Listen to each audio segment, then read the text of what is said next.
Biden administration imposes new sanctions on Putin's daughters and Russian banks. The U.S. announced new sanctions Wednesday on Russian financial institutions and individuals, including Russian President Vladimir Putin's two adult daughters, as it aims to increase economic pressure on Russia and Putin himself following horrific images from the Ukrainian city of Bucha. The U.S. also announced sanctions on the wife and daughter of Putin's foreign minister, Sergey Lavrov. Today we're dramatically escalating the financial shock by imposing full blocking sanctions on Russia's largest financial institution, Sberbank, and its largest private bank, Alfa-Bank, a senior administration official briefing reporter said. The U.S. is targeting Putin's two adult daughters because they believe the Russian president may be hiding some of his assets with them, according to a senior administration official. Without detailing which of Putin's assets could be hiding with Maria Putina and Katerina Tikhanova, the official said the practice was common among the Russian elite. We have reason to believe that Putin and many of his cronies and the oligarchs hide their wealth, hide their assets, with family members that have placed their assets and their wealth in the U.S. financial system, but also in many other parts of the world, the official said. That's why the coordinated efforts to freeze their assets and seize their physical luxury goods, their cars, their yachts, their homes, etc. That's why it's so important that we act together, the official added. The latest sanctions also go after the Russian financial sector,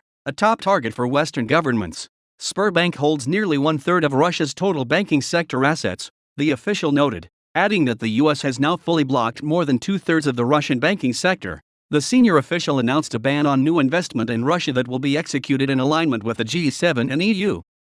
The ban will be implemented with an executive order signed by President Joe Biden. Members of Russia's Security Council, including former President and Prime Minister of Russia Dmitry Medvedev and Prime Minister Mikhail Mishustin, are also being targeted by individual sanctions. The U.S. has already sanctioned more than 140 oligarchs and their family members and over 400 Russian government officials, the senior official said.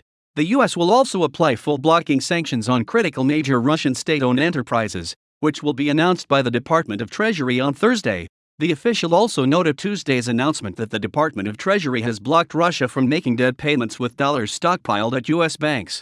The senior official noted the crippling effect of U.S. measures on the Russian economy since its invasion of Ukraine. Russia's GDP is projected to shrink by double digits this year.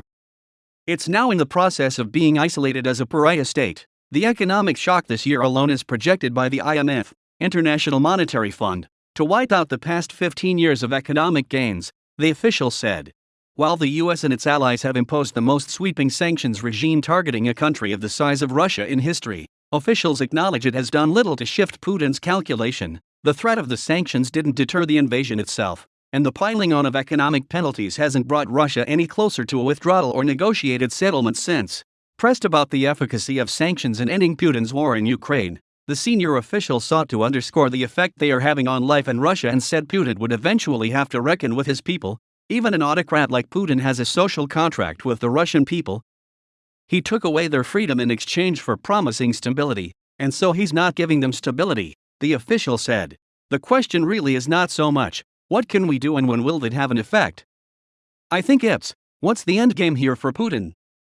What's he playing for? The official said. This is very clearly becoming a failure for him, and at some point, he will have to recognize that reality,